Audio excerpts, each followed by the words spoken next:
sport athlete at William & Mary is a tremendous achievement.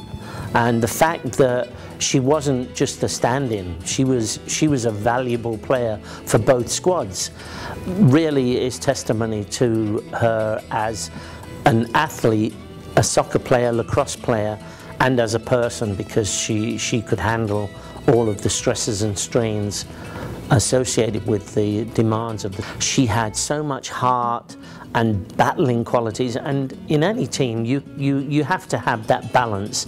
You have to have those players with the touch of a Julie Cunningham and a Jill Ellis, but you better have your Margie Vaughans as well, because if you haven't, you come up against teams that can battle you, and that's when you need to be able to fight fire with fire. And I think one of the best examples of that was when we played UNC in the WAGS tournament in 1987, and Margie had hurt her wrist in practice, and she had a protective cast on it, and she went over in the game and hurt her wrist and came off.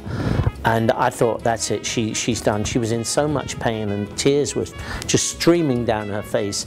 And it was at Fort Belvoir, so there were people all around the field and right alongside us.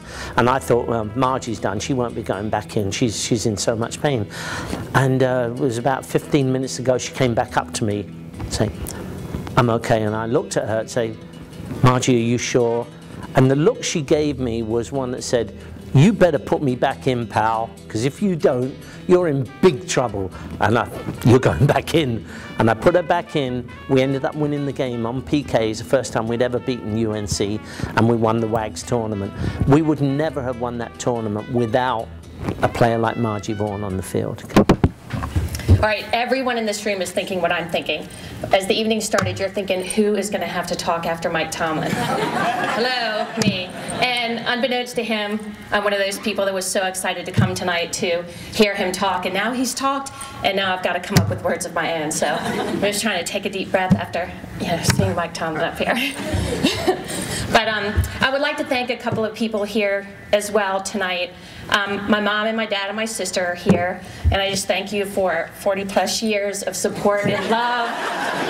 You've helped me get here, figuratively and literally, to William & Mary back in the 80s, and here to this place in my life now.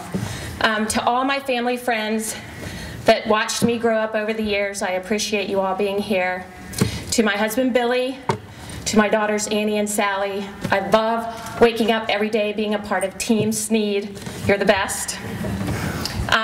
Before coming to William & Mary, I went to Trinity Episcopal School in Richmond.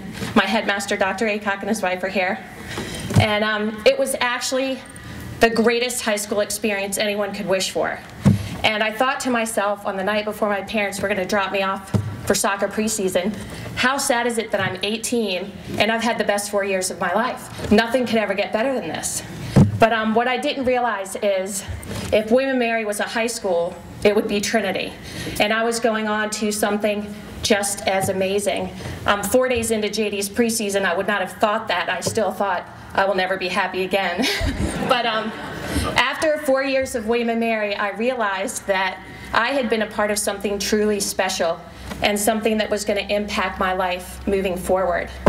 And while you're in the midst of something like that, I don't think you really recognize how amazing that it is. And as I stand here today and look back on it, and I think about all the amazing teammates and coaches that I had just in the 4 years I was here, it's truly astounding.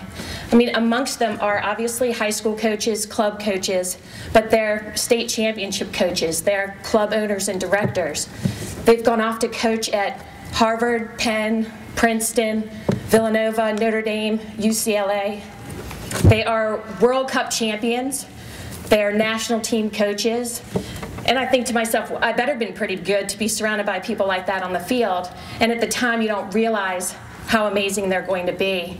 And that's the type of person that I was impacted by. I also had two fantastic coaches. JD and Feffy were two very different people. And from them both, I learned so much.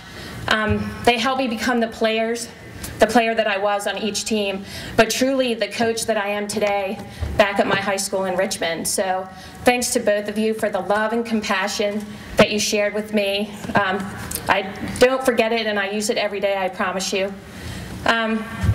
You know, looking back on this, I just want to say thank you to everybody in this room for being a part of or supporting an academic and athletic community that is truly amazing. It teaches long, life lessons that will stay with me forever.